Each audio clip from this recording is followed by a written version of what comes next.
जमात सगोरी अल्लाह रब्बुल इज्जत के कलाम मां जेके आयतूं पढ़ियो आहिनि उन्हनि जो तर्जुमो हजरत पीर साईं रोज़े धणी रहमतुल्लाह अलैह ऐं संदन अवल पागारे पीर साईं तजर धणी रहमतुल्लाह अलैह जी मरफूजात शरीफ मां हिक नकुल अर्ज़ कंदुसि। अल्लाह साईं फरमायो या अय्युहल्लज़ीना आमनु ज़कुरुल्लाह ज़िक्रन कसीरा, ईमान वारो अल्लाह जो ज़िक्र घणो कयो। मुख्तसर ज़िक्रन कसीरा केड़े टाइम कयूं, वसब्बिहू बुकरतुम वसीला, सुबह शाम कयो। पो छा मिलंदो, जिए रब करीम सोने हबीब जे लाए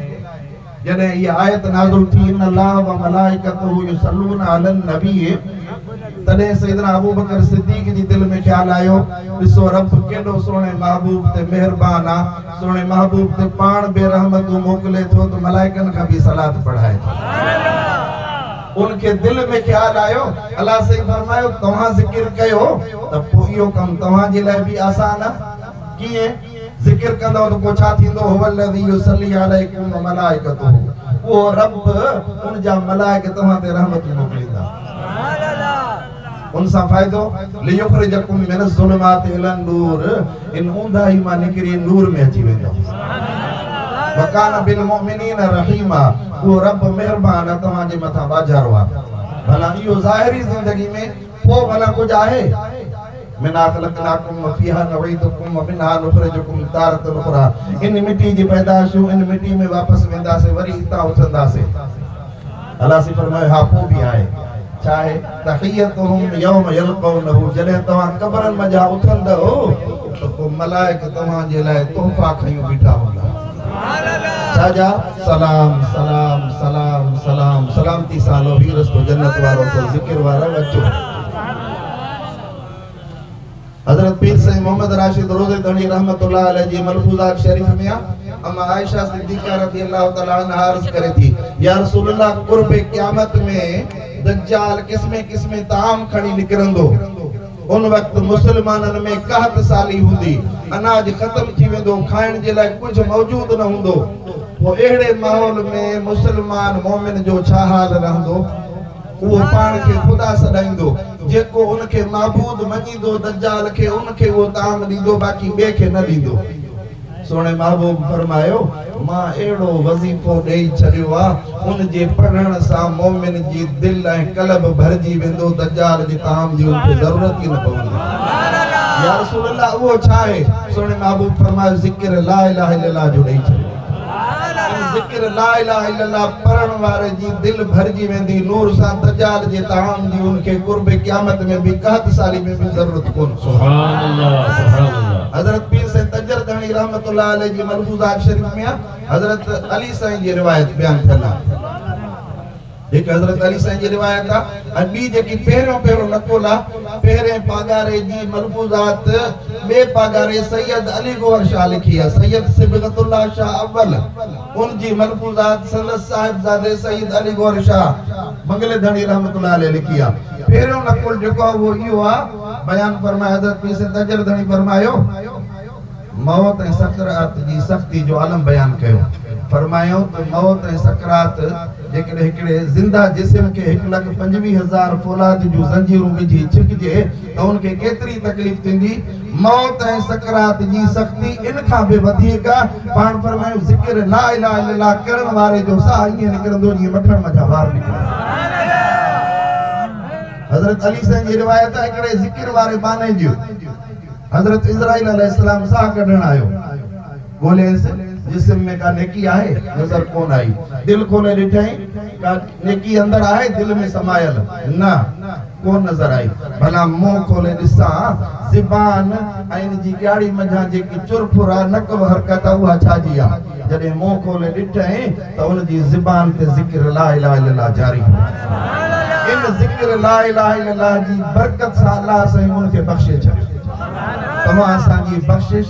जिक्र ला इलाहा इल्लल्लाह साहिब उन कादरी तरीके जे जिक्र के कुरान शरीफ में भी जाते अल्लाह से फरमायो वज़कुर इस्मा रब्बिका बुकरतन वसीला सुबह ऐं शाम पंहिंजे रब जो जिक्र कयो वरी असुर जो जेके जागंदड़ हैं उन्हनि जे लाइ वरी रब ही फरमायो वज़कर इस्मा रब्बिही फसल्ला असुर जो उथी रब जो जिक्र कयो पोइ वरी सुबह जो टाइम थी वठे त नमाज भी पढ़ी वठे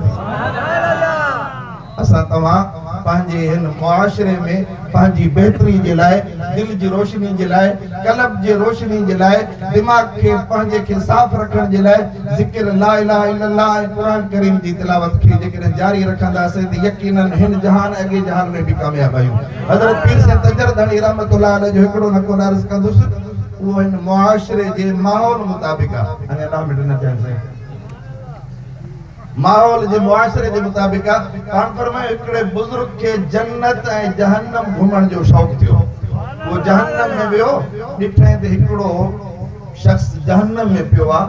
ज़ाहिर आहे उनखे क़िस्म क़िस्म जा अज़ाब बाहि रत ऐं खून जा दरिया ज़ख़्म थूअर कंडा खाइण जे लाइ मुहैया जहन्नम में पियो आहे खिले थो वेठो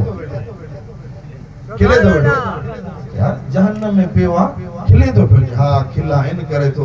जो मुंजी जिंदगी में का नेकी कोन ही वो चंगो अमल कोन कयो हम बार होया कोन घर वारी उम्मीद साही मां उनके वसीयत कई मुंजो बच्चो अल्लाह से पुट दे या न्याणी दे उनके उस्ताद वट पहुंचाए जा कुरान शरीफ जरूर पढ़ाए जा तो मुंजो मान को छुटकारो थी पवे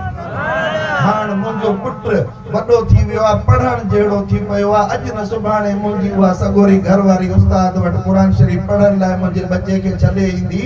ऐ राणो रब मुते राजी थिंदो जहन्नम मा कढे जन्नत में मोकले छे सुभान अल्लाह वरी वो शख्स जन्नत में वियो जन्नत में रहते जेड़ो शख्स रोए तो वेठो वलकुम फिहा मा तश्तही अनफुसकुम वलकुम फिहा मा ततऊन जेका शे घुरे मिले दिल में ख्वाहिश करे मिले इते भी रोए तो भी जहां से रोआ अल्लामा इकबाल चेवा अपनी ही मिट्टी पे चलने का सलीका सीख संगे मरमर पे चलोगे तो फिसल जाओगे जिक्र ला इलाहा इल्लल्लाह करण वारा जै पीसे सूर्य बादशाह का वरतो आ जै पीसे कोट धणी का वरतो आ पांजे बच्चन के जेकने जिक्र ला इलाहा इल्लल्लाह ये जारी थी पयो तो को यकीनन तुझे लाए बख्शिश सुभान अल्लाह किए जन्नत में शख्स रोए तो भी छो तो रोए बा खैर ता है कि रोवा इन करे तो को जे बच्चा छड़े आयो उस हां उन्होंने बुरा काम शुरू किया है खराब कर मुआशरे में तमा सा समझूता जना शराब जुआ ब्याज बियो केतरा ही गुनाह हैं गरीब के पुरण लुटण उन्हनि बुरा कम शुरू किया है न मुके खौफ थी पियो त रब मता नाराज थी मुके जन्नत में कढी न छड़े कुरान शरीफ में अल्लाह से फरमायो इन्नमा अमवालुकुम औलादुकुम फितना माल औलाद फितनो आजमाइश उन आजमाइश में जेकॾहिं माल चङे कम में खर्च थी पियो सदका जारी आहे क़यामत ताईं सवाब मिलंदो रहंदो जेकॾहिं औलाद चङी थी पई महबूब जे फरमान मुताबिक पंहिंजे